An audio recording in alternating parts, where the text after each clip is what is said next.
بسم اللہ الرحمن الرحیم۔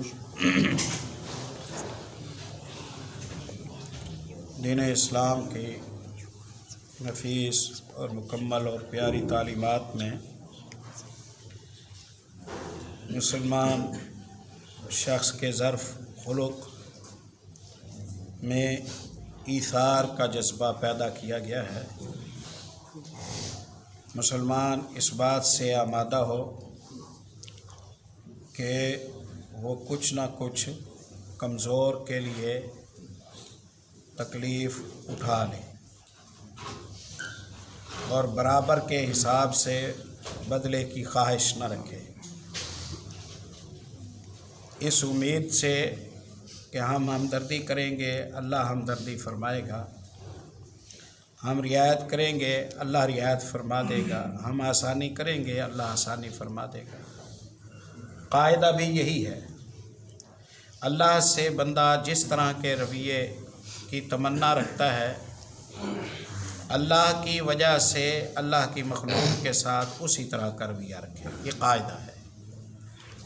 اب مخلوق کے ساتھ تو وہ پائی پائی کا ٹکے ٹکے کا حساب کرتا ہے اور اس میں رعایت کا قائل نہیں ہے اور اللہ سے رعایت کی توقع رکھتا ہے، قاعدے کے مطابق نہیں ہے۔ ویسے تو وہ غفور الرحیم ہے۔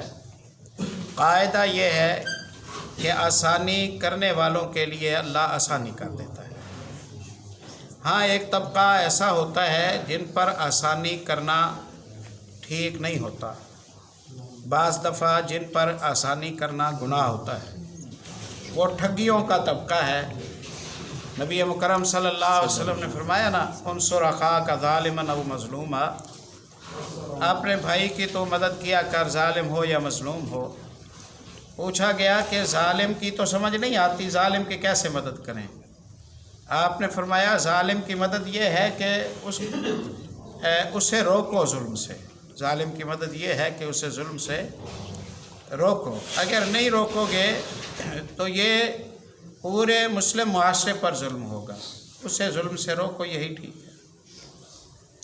آپ جانتے ہیں کہ قاتل جو عمدن ارادتاً جان بوجھ کے قتل کرتا ہے، اس کے جرمانے یا اس کی سزا میں 100 اونٹ شریعت اسلامیہ مقرر کرتی ہے۔ مقتول کے وارثوں کو اجازت ہے عدالت سے کہیں کہ ہمارے قاتل کو قتل کے بدلے قتل کیا جائے، عدالت اسے قتل کرے گی۔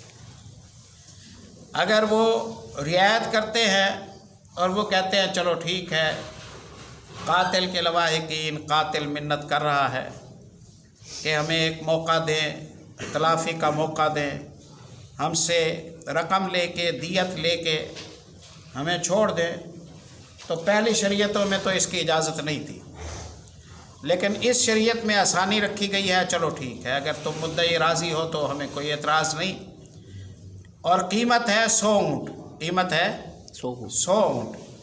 جس نے قتل کیا مقتول کے وارثوں کو 100 اونٹ دے گا وہ۔ اب مقتول کے وارثوں کو کون دے گا 100 اونٹ؟ قاتل کی فیملی دے گی، قاتل کی الدیۃ علی العاقلہ، نبی صلی اللہ علیہ وسلم فرماتے ہیں قاتل کی فیملی دیت دے گی۔ پہلی دفعہ ہم نے جب یہ حدیث پڑھی تو ہم حیران ہوئے کہ قتل اس نے کیا ہے، جرمانہ اس کا باپ بھر رہا ہے، اس کا بھائی بھر رہا ہے، اس کا چچا بھر رہا ہے، اس کے چچا کے بیٹے بھر رہے ہیں، جرمانہ ان پر ہے۔ چل میاں تو 5 اونٹ دے، تو 10 دے، تو 20 دے، حیثیت کے مطابق ان پر بانٹ دیا جائے، ٹائم مقرر کیا جائے، فیملی بھرے گی۔ بعد میں سمجھ آیا کہ قاتل کو سنبھالنے والے بھی تو یہی تھے نا، یہ جو جا کر گریبان میں ہاتھ ڈال لیتا تھا تو انہی کے بھروسے پر ہاتھ ڈالتا تھا، وہ جا کے پنگا لیتا تھا، پھر فون کر دیتا تھا اور 25 جوان اسی وقت بھاگتے ہوئے آ جاتے تھے۔ اگر ان کا ساتھ نہ ہوتا تو یہ قتل نہ کرتا، ان کی ڈھیل نہ ہوتی تو یہ قتل نہ کرتا۔ تو یہ نفاست ہے شریعت اسلامیہ کی تعلیمات میں کہ ایک دیت کو اس کی پوری عاقلہ پر بانٹ دیا، ان پر بانٹا۔ اب جب یہ جرمانہ بھریں گے تو اسے خود سنبھالیں گے، اسے خود سنبھالیں گے، باہر ملک پھینکیں گے، اس کا کوئی اور کام کریں گے، اس کی فیلڈ بدلیں گے، علاقہ بدلیں گے، اس پر نظر رکھیں گے، جو کرنا ہوگا اب ان کا کام ہے۔ اگر ایک ہی قتل کرتا اور پھر اس قتل کے بعد اسی پر سونپ ڈالے جاتے تو وہ تو ساری زندگی لوگوں سے چھیننے کا عادی ہے، وہ کب بھرے گا؟ وہ پھر نکل جائے گا، پھر جا کے وہ کسی اور کو قتل کر دے گا، وہ آوارگی اور خرابی کرے گا۔ تو مجرم کو تو معاف نہیں کرنا چاہیے، وہ تو ہم نہیں کہہ رہے ہیں مجرم کو معاف نہیں کرنا چاہیے، لیکن کمزور کے ساتھ جب معاملہ کریں، کمزور کے ساتھ لین دین کا معاملہ ہو، پنچایت میں آپ ثالثی بن کے بیٹھے ہوئے ہیں، وہاں اس بات کا خیال ضرور رکھیں کہ کمزور پر اس کی کمزوری کی وجہ سے کوئی اعتراض نہ آ جائے، اس کی کمزوری کے پیش نظر کوئی خلل نہ آ جائے۔ یہی تو دنیا میں چل رہا ہے نا۔ ہم سے زیادہ کون جانتا ہوگا، ہم اہل پاکستان اور عمومی طور پر اہل اسلام، ہم وہ دستخط کر آتے ہیں جو ہمیں بھی پتہ ہوتا ہے نہیں کرنے چاہیے، ہم وہ مان آتے ہیں جو ہمیں بھی پتہ ہے کہ نہیں ماننے چاہیے، لیکن دنیا کہتی ہے، وہ کہتی ہے بھئی کمزور کی کیا شرطیں ہوتی ہیں، کمزور نے بس ہاں ہی کرنی ہوتی ہے، کمزور کی کوئی شرطیں نہیں ہوتی۔ اسی لیے تو ہماری املاک، ہماری آراز، ہمارا سب کچھ ہمارے ہاتھوں میں نہیں رہا، اللہ محفوظ فرمائے۔ جو صورتحال جس سے امت مسلمہ دوچار ہے، شریعت اسلامیہ کی نفاست آپ دیکھیے، شریعت اسلامیہ یہ کہتی ہے کہ طاقتور کے ساتھ چاہے تو برابری کی چوٹ میں آ، اور کمزور اگر تیرے ہاتھ لگ جاتا ہے تو نہ اسے بلیک میل کر، نہ اس کے ساتھ بے انصافی کر، نہ اس کا حق مار، نہ اسے ایسے جکڑ بند میں پھنسا کہ جس کی وجہ سے اس کی نسلیں بھی روتی رہیں، نہ ایسا نہ کر۔ اپنے بچاؤ کی صورت رکھ، باقی ظلم زیادتی کرنے کی اجازت نہیں ہے۔ میں ایک آیت آپ کے سامنے مثال پر میں رکھتا ہوں اور بات ختم کرتا ہوں۔ سورہ حجرات آپ پڑھیے، اللہ رب العزت نے ایک ہی آیت میں ارشاد فرمایا فَإِن طَائِفَتَانِ مِنَ الْمُؤْمِنِينَ اقْتَتَلُوا فَأَصْلِحُوا بَيْنَهُمَا، دو مومنوں کے گروہ آپس میں اگر لڑ پڑیں تو صلح کراؤ، دو مومنوں کے گروہ آپس میں لڑ پڑیں تو صلح کرا دو۔ فَإِن بَغَتْ إِحْدَاهُمَا عَلَى الْأُخْرَى فَقَاتِلُوا الَّتِي تَبْغِي حَتَّى تَفِيَّ إِلَىٰ أَمْرِ اللَّهِ، دو جماعتیں لڑ رہی تھی، تم اندر داخل ہوئے، تم نے صلح کرا دی، صلح ہو گئی، پھر تمہیں پتہ چلا کہ ایک فریق نے صلح توڑ دی ہے، ایک فریق نے صلح توڑ دی ہے، اور وہ اب ڈھٹائی پر اتر آیا ہے، اس نے زیادتی کی ہے، وہ بغاوت پر اتر آیا ہے۔ اچھا، اس کا مطلب ہے اسے صلح پسند نہیں ہے۔ فَقَاتِلُوا الَّتِي تَبْغِي، اب جو مظلوم ہے او مسلمان تو اس کے ساتھ اب کھڑا ہو جا، اب ظالم کی کمر توڑ۔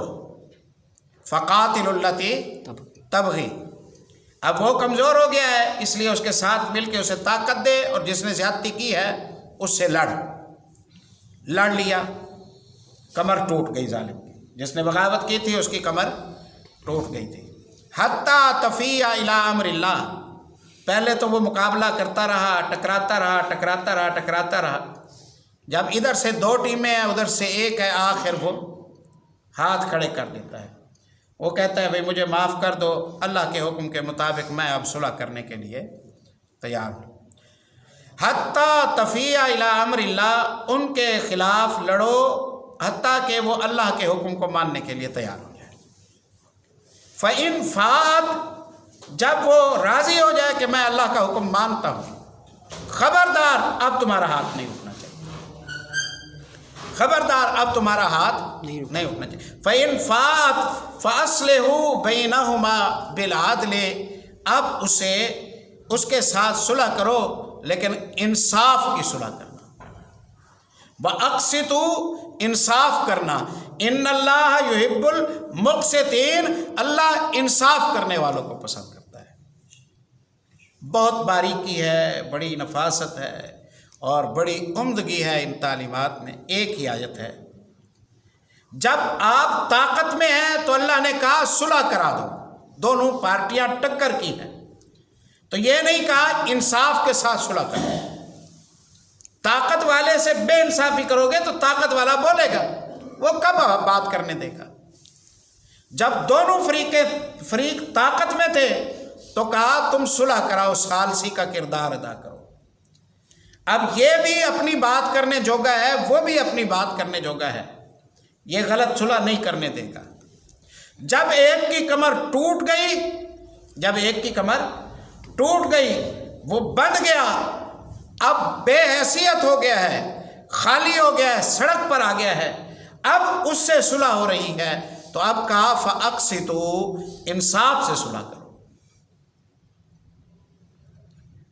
اصلحوا بینہما بالعدل، انصاف سے صلح کرو، وَأَقْسِطُوا، انصاف کرنا، ان اللہ یحب المقسطین، اللہ انصاف کرنے والوں کو پسند کرتا ہے۔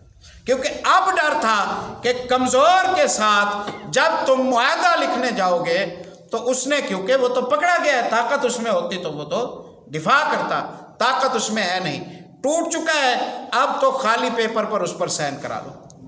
وہ اپنی جان بچانے کے لیے ساری باتیں ماننے کے لیے تیار ہو جائے گا، تو وہ ماننے کے لیے تیار ہو گیا ہے تو تم ہر بات منوا لو گے؟ نہیں۔ اللہ رب العزت نے ارشاد فرمایا انصاف کرو، انصاف کرو، انصاف کرو۔ 3 دفعہ انصاف کی تاکید کی ہے اللہ نے، جب کمزور سے صلح کر رہے ہیں۔ جب کمزور سے صلح کرو تو انصاف انصاف انصاف، جب طاقتور سے صلح کرنی ہے وہاں انصاف کا نام ہی نہیں لیا، وہاں انصاف کا نام ہی نہیں لیا۔ کیا مضمون سامنے آیا؟ مضمون یہ سامنے آیا کہ جس کا کوئی کمزور پہلو، کوئی ویک پوائنٹ، کوئی اس کی شرمندگی، کوئی اس کی ذلت، کوئی اس کا ہمسائیگی، کوئی اس کا ایسا معاملہ آپ کے ہاتھ لگ جائے جس کو آپ کیش کر سکتے ہوں، جس سے آپ فائدہ اٹھا سکتے ہوں، تو اس موقع پر آپ اللہ سے ڈرا کریں کہ اللہ نے بھی آپ سے حساب لینا ہے، اللہ نے بھی آپ سے حساب لینا ہے۔ اسی پیغام پر ہم بات کو ختم کرتے ہیں۔ سبحان اللہ۔